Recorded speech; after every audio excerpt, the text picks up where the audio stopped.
नमस्कार मित्रांनो, आपले सर्वांचे आमच्या या यूट्यूब चॅनलवर स्वागत आहे. 2013 साली झालेल्या टी-ई-टी परीक्षेमधील प्राथमिक स्तर म्हणजे पेपर 1 यातील भाग डी परिसर अभ्यास या प्रश्नपत्रिकेचे विश्लेषण स्पष्टीकरणासह आपण बघणार आहोत. तर मित्रांनो, जर का तुम्ही आमच्या या चॅनलवर नवीन असाल तर चॅनलला सबस्क्राईब करा व बाजूचे बेल आयकॉन प्रेस करा, जेणेकरून टी-ई-टी संदर्भातील संपूर्ण प्रश्नपत्रिकेचे विश्लेषण, स्पष्टीकरण व्हिडिओ तसेच टी-ई-टी संदर्भातील इतर माहिती तुमच्यापर्यंत सर्वात अगोदर पोहोचतील. तर चला मित्रांनो, सुरू करूया आजचा व्हिडिओ. प्रश्न क्रमांक 121, जीभ लाल होणे, त्वचा खरखरीत होणे यासारख्या विकारावर उपचार म्हणून डॉक्टर कशाचा सल्ला देतील? तर सर्वात अगोदर जीभ लाल होणे, त्वचा खरखरीत होणे हे कशाच्या अभावामुळे होते? तर जीभ लाल होणे, त्वचा खरखरीत होणे हे जीवनसत्व ब याच्या अभावामुळे होते. तर सर्वात अगोदर जीवनसत्व ब आपल्याला कोणत्या आहारामधून मिळते हे माहीत करणे महत्त्वाचं आहे. म्हणून या ठिकाणी दिलेले ऑप्शन्स आहेत. ऑप्शन नंबर 1 आवळा, लिंबू, संत्रे, मोड आलेली कडधान्य. ऑप्शन नंबर 2 दूध, shark liver oil, cod liver oil. Option number 3 डाळी, पालेभाज्या, दूध. ऑप्शन नंबर 4 पालेभाज्या, पिवळी पिकलेली फळे, गाजर, पपई आणि दूध.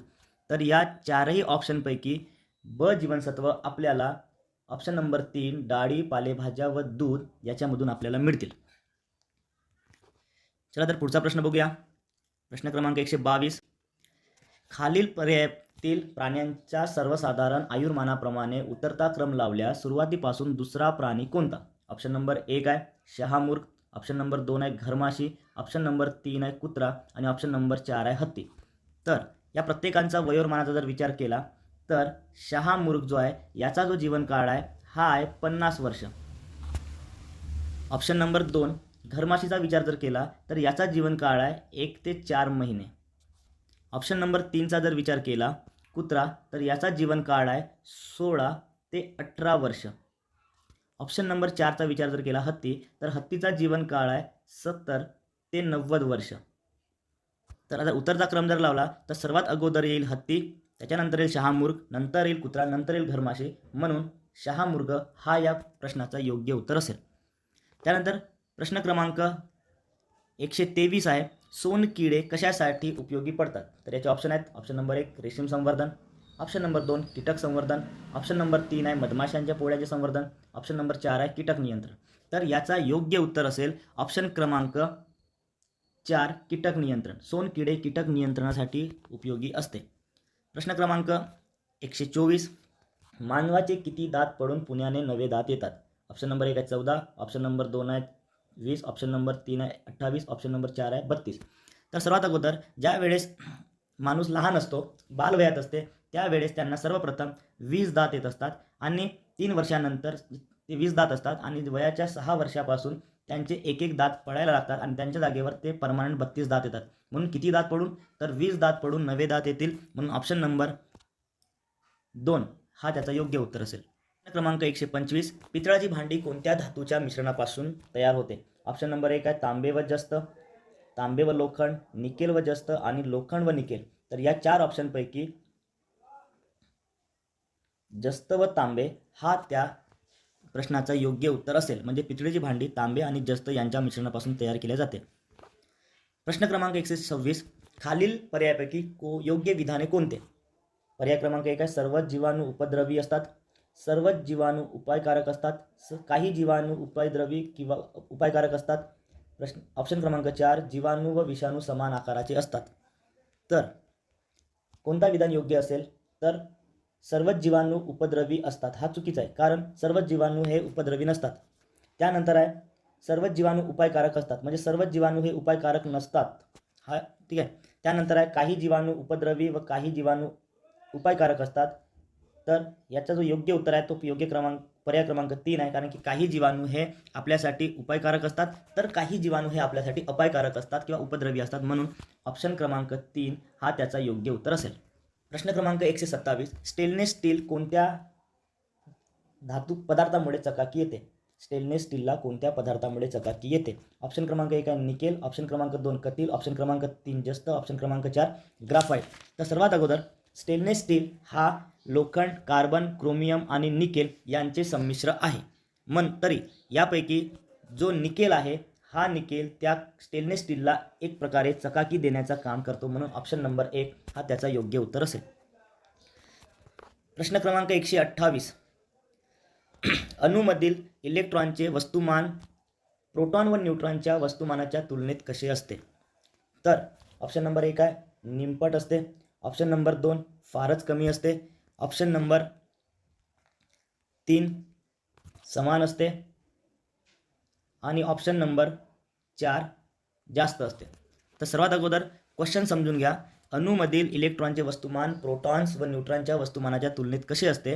तर आता एक अणू जर म्हटला तर अणूचा जो ॲक्च्युअल वस्तुमान असतो तो त्याच्या प्रोटॉन्स आणि न्यूट्रॉन्सवर असतो आणि म्हणून इलेक्ट्रॉनचा जो काही मास असतो किंवा इलेक्ट्रॉनचा जो वस्तुमान असतो हा त्या प्रोटॉन्स आणि न्यूट्रॉनपेक्षा कितीतरी पटीने कमी असते. म्हणून ऑप्शन नंबर 2 इलेक्ट्रॉनचे वस्तुमान प्रोटॉन आणि न्यूट्रॉनच्या वस्तुमानापेक्षा फारच कमी असते. चला यानंतर बघूया पुढचा प्रश्न क्रमांक 129 सॉरी. खालीलपैकी कोण पर्यायापैकी निसर्गातील सफाई कामगार कोण आहे? ऑप्शन नंबर 1 आहे साप, ऑप्शन नंबर 2 वटवाघूळ, ऑप्शन नंबर 3 वाळवी, तर ऑप्शन नंबर 4 घार. तर या ठिकाणी टी परीक्षेमध्ये ऑप्शन नंबर 4 या ठिकाणी घार न लिहिता त्या ठिकाणी धार लिहिलेला होता आणि म्हणून वाळवी हा त्याचा योग्य उत्तर असेल. जर परीक्षेच्या प्रश्नपत्रिकेमध्ये समजा जर घार असता तर दोन्ही ऑप्शन बरोबर असते, पण प्रश्नपत्रिकेमध्ये घार या शब्दाऐवजी त्या ठिकाणी धार लिहिलेला असल्यामुळे ऑप्शन नंबर 3 हा त्याचा योग्य उत्तर असेल. प्रश्न क्रमांक 130. ॲल्युमिनियमच्या अणूमध्ये 13 प्रोटॉन व 14 न्यूट्रॉन व 13 इलेक्ट्रॉन असतात, तर ॲल्युमिनियमचा अणुवस्तुमानांक किती असेल? तर सर्वात अगोदर ॲल्युमिनियमचा संज्ञा असते Al आणि या ॲल्युमिनियममध्ये 13 जर प्रोटॉन आणि 14 जर न्यूट्रॉन असेल तर त्याचा अणुवस्तुमानांक किती असेल? तर पहिले अणुवस्तुमानांक म्हणजे काय? अणुवस्तुमानांक म्हणजे एखाद्या अणूमध्ये असणाऱ्या प्रोटॉन आणि न्यूट्रॉनच्या संख्या यांची बेरीज म्हणजे त्याला आपण अणुवस्तुमानांक म्हणतो. आणि त्या अणूमध्ये 13 प्रोटॉन व 14 न्यूट्रॉन्स आहेत आणि या दोघांची जर बेरीज केला तर 27 एवढा त्याचा मास होईल. म्हणून ऑप्शन नंबर 3 27 हा त्याचा योग्य उत्तर असेल. प्रश्न क्रमांक 131. सौर घटाचा वापर करून खालीलपैकी कोणकोणत्या ठिकाणी वीज पुरवठा करता येईल? आपल्याकडे ऑप्शन्स आहेत. ऑप्शन नाही, कोणत्या ठिकाणी करता येईल ते बघून घ्या पहिले. अवकाशातील मानवनिर्मित उपग्रह, औषध साठवण्याचे शीतकपाट, वीज तापक, स्वयंपाक करणे, दुर्गम प्रदेशातील पाणी उपसणारे यंत्र. तर सौर घटाचा वापर वरील दिलेल्या याच्यापैकी सर्वच ठिकाणी म्हणजे ऑप्शन क्रमांक 4 या योग्य उत्तर म्हणजे सर्वच ठिकाणी आपण त्याचा वापर करू शकतो. प्रश्न क्रमांक 132 आहे. जागतिक आरोग्य दिन केव्हा साजरा केला जातो? Option number 1 April, option number 2 आहे 28 फरवरी, ऑप्शन नंबर 3 आहे 10 जून, ऑप्शन नंबर 4 आहे 7 एप्रिल. तर याचा योग्य उत्तर असेल 7 एप्रिल. 7 एप्रिल या दिवशी आपण जागतिक आरोग्य दिन म्हणून साजरा करतो. प्रश्न क्रमांक 33. राज्य विज्ञान शिक्षण संस्था कोठे आहे? पर्याय क्रमांक 1 पुणे, पर्याय क्रमांक 2 नागपूर, पर्याय क्रमांक 3 मुंबई, पर्याय क्रमांक 4 औरंगाबाद. तर राज्य विज्ञान शिक्षण संस्था हे पर्याय क्रमांक 2 नागपूर या ठिकाणी आहे. प्रश्न क्रमांक 134. खालीलपैकी कोणते विधान बरोबर असेल? तर आपल्याकडे 4 ऑप्शन आहेत. परिसंस्थेतील परपोषी सजीव हे उत्पादक असतात. ऑप्शन नंबर 2 परिसंस्थेतील भक्षक हे द्वितीय पोषण पातळीवर असतात. मांसाहारी सजीव हे द्वितीय भक्षक असतात आणि शाकाहारी सजीव हे परिसंस्थेतील सर्वोच्च पातळीवर असतात. आपल्याकडे 4 ऑप्शन्स आहेत आणि या 4 ऑप्शनपैकी परिसंस्थेत परपोषी हे कधीच उत्पादक नसतात म्हणून हा विधान बरोबर होणार नाही.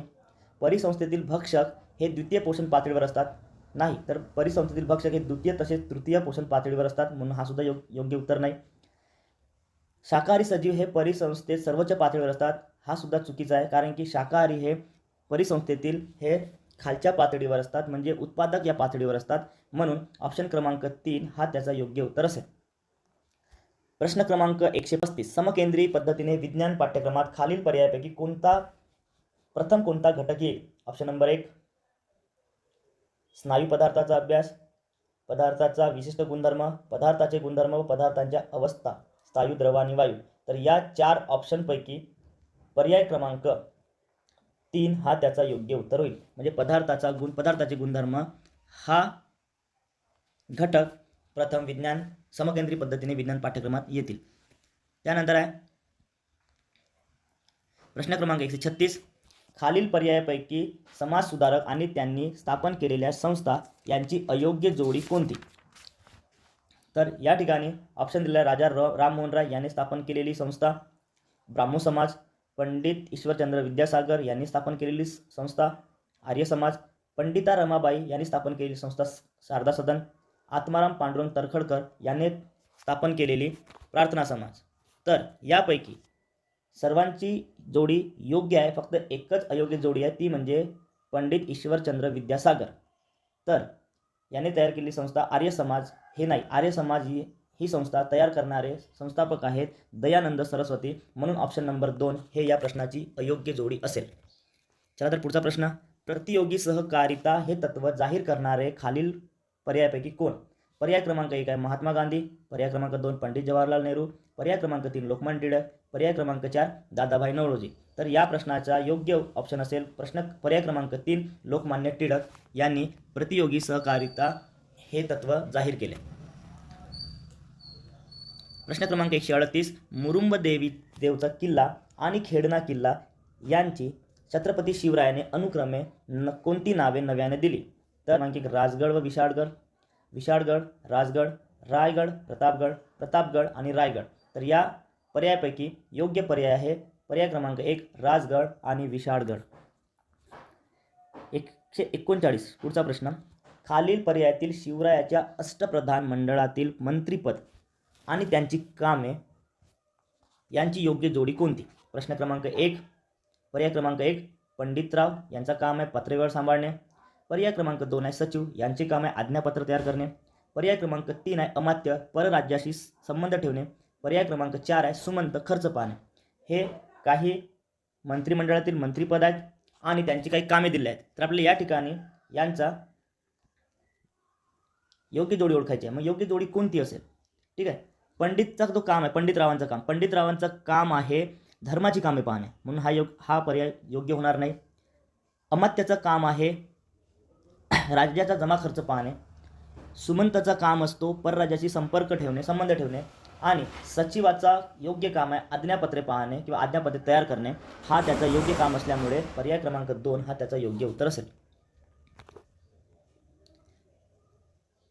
प्रश्न क्रमांक 140. मानव उत्क्रांतीतील ताठकण्याचा माणूस खालीलपैकी पर्याय कोणता? पर्याय क्रमांक 1 आहे एप, पर्याय क्रमांक 2 आहे होमोसेपियन, पर्याय क्रमांक 3 आहे चिंपांजी आणि पर्याय क्रमांक 4 आहे होमो इरेक्टस. ताठकणा म्हटल्याबरोबर इरेक्टस लक्षात ठेवायचा आणि म्हणून होमो इरेक्टस हा त्याचा योग्य उत्तर असेल. पर्याय क्रमांक 4 हा प्रश्न क्रमांक 140चा योग्य उत्तर असेल. त्यानंतर आहे प्रश्न क्रमांक 141. पृथ्वीवर सूर्य पूर्वेला उगवतो व पश्चिमेला मावळतो याचे कारण? पर्याय क्रमांक 1 पृथ्वी स्वतःभोवती पूर्वेकडून पश्चिमेकडे फिरतो, पृथ्वी स्वतःभोवती पश्चिमेकडून पूर्वेकडे फिरतो, पृथ्वी स्वतःभोवती फिरताना सूर्याभोवती फिरते आणि पर्याय क्रमांक 4 आहे सूर्याचे भासमान भ्रमण. तर याचा योग्य उत्तर आहे पर्याय क्रमांक 2 पृथ्वी स्वतःभोवती पश्चिमेकडून पूर्वेकडे फिरते, म्हणून आपल्याला सूर्य पूर्वेला उगवताना व पश्चिमेकडे मावळताना दिसते. प्रश्न क्रमांक 142. खालील पर्यायापैकी कोणते गोड्या पाण्याचे सरोवर नाही असं विचारलेलं आहे? तर पर्याय क्रमांक 1 आहे कोलेरू, पर्याय क्रमांक 2 आहे सांबार, पर्याय क्रमांक 3 आहे कॅन्सो आणि पर्याय क्रमांक 4 आहे वुलर. तर या 4 पर्यायापैकी सांबार हा गोड्या पाण्याचा सरोवर नसून हा एक खाऱ्या पाण्याचा सरोवर आहे. चला तर पुढचा प्रश्न 143.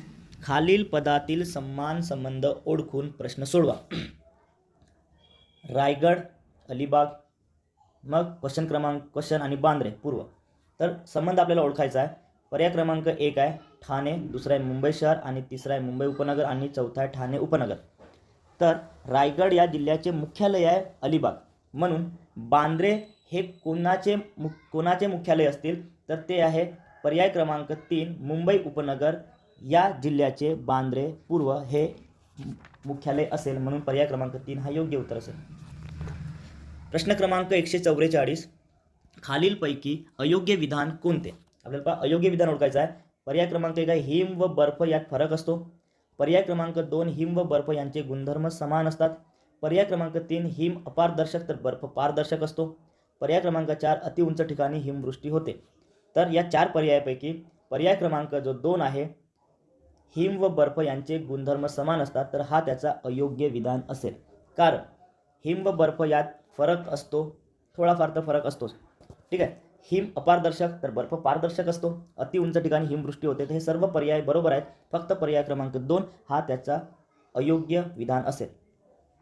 प्रश्न क्रमांक 145.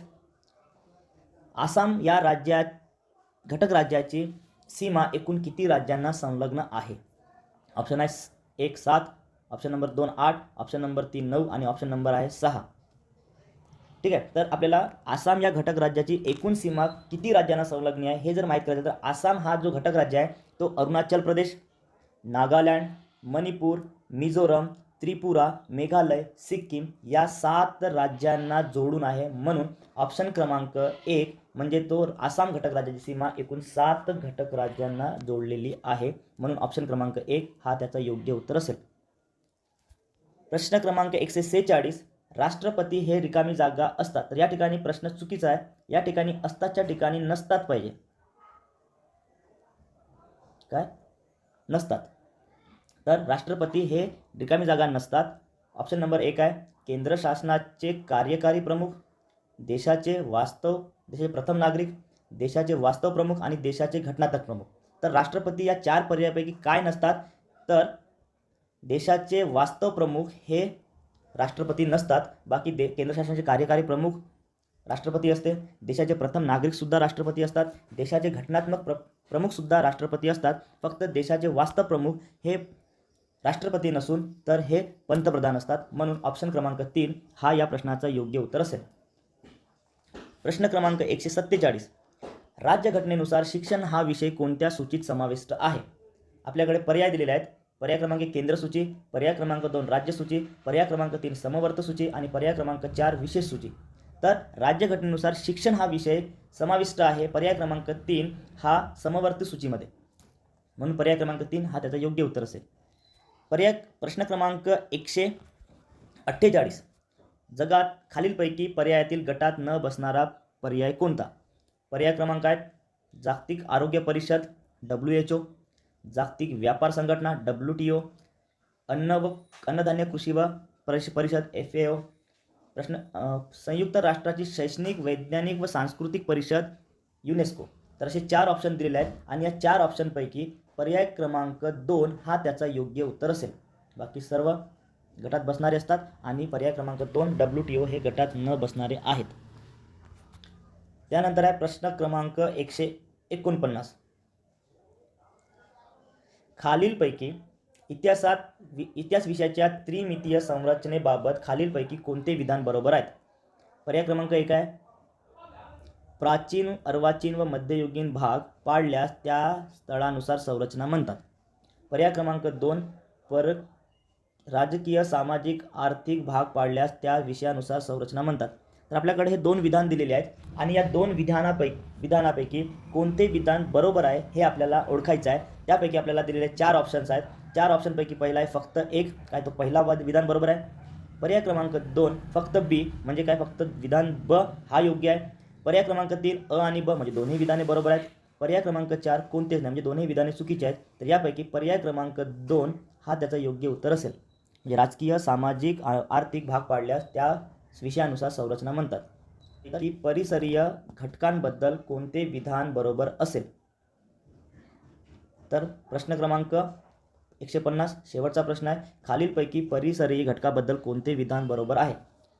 पर्याय क्रमांक 1 आहे पाऊस, वादळ, भूकंप हे भौतिक घटक आहेत. पर्याय क्रमांक 2 पर्वत, नदी, समुद्र हे भौगोलिक घटक आहेत. पर्याय क्रमांक 3 गाव, शहर हे सामाजिक घटक आहेत. पर्याय क्रमांक 4 निवडणुका या सांस्कृतिक घटक आहेत. यापैकी पर्याय क्रमांक 3 गाव, शहरे हे सामाजिक घटक आहेत. तर हे उत्तर योग्य असेल. ठीक आहे. तर अशा प्रकारे आपले जर तुम्ही TETची तयारी करत असाल तर तुमच्यासाठी एक सुवर्ण संधी आहे. ती म्हणजे mission TET taste series Mahatet 2021साठी उपयुक्त संभाव्य प्रश्नपत्रिकांची सिरीज. यामध्ये तुम्हाला फक्त 150 रुपयांमध्ये पेपर 1चे 5 प्रश्नपत्रिका संच PDF स्वरूपात प्लस उत्तरसूची प्लस व्हिडिओद्वारे स्पष्टीकरण, तसेच पेपर 2चे 5 प्रश्नपत्रिका संच PDF स्वरूपात प्लस उत्तरसूची प्लस व्हिडिओद्वारे स्पष्टीकरण मिळणार आहेत. या टेस्ट सिरीज जॉईन करण्यासाठी स्क्रीनवर असलेल्या नंबरवर संपर्क